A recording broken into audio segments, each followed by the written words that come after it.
la chance qu'on a au Musée d'art et d'histoire, c'est d'avoir cette collection incroyable qui couvre tous les domaines. C'est assez rare parce que, en général, on a affaire à des musées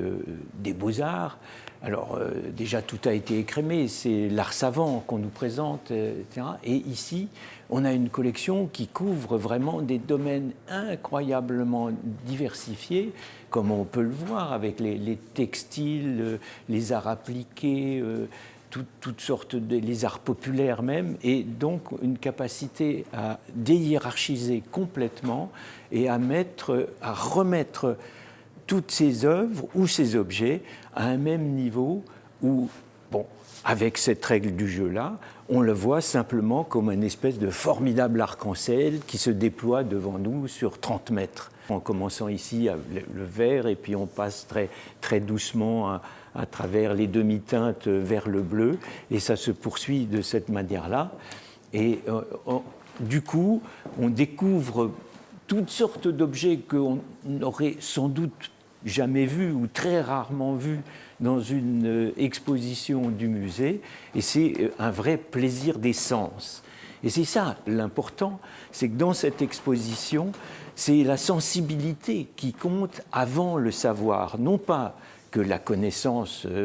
doive être jetée aux orties ou marginalisée, elle est très importante et on peut évidemment se renseigner sur chacun de ces objets pour savoir d'où ils viennent, quelle est leur provenance, quels ont été leurs auteurs ou de quelles époques ils sont. Mais ce qu'il faut, c'est avant tout que le visiteur soit ébloui. Et ce qui est aussi extraordinaire, c'est que ça met en valeur aussi notre façon d'aborder les œuvres. Alors, comme tu dis, il y a la possibilité de se focaliser sur une œuvre, hein, notamment l'œuvre encadrée, traditionnelle, une sorte de vision fenêtre, on peut faire abstraction du reste. Mais on a appris, je dirais, ces 50 dernières années, voire même encore plus au 19e siècle,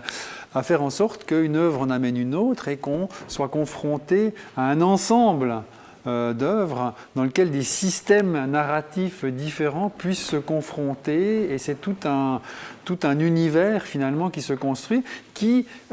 finalement va un peu à l'encontre de cette volonté d'isoler l'œuvre de son contexte qui l'accueille. On a toujours voulu,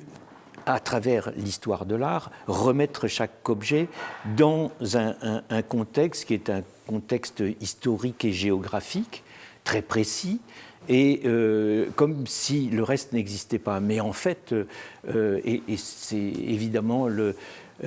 numérique, les ordinateurs, les réseaux sociaux nous ont habitués à un type de regard complètement différent, et on s'aperçoit que mettre des objets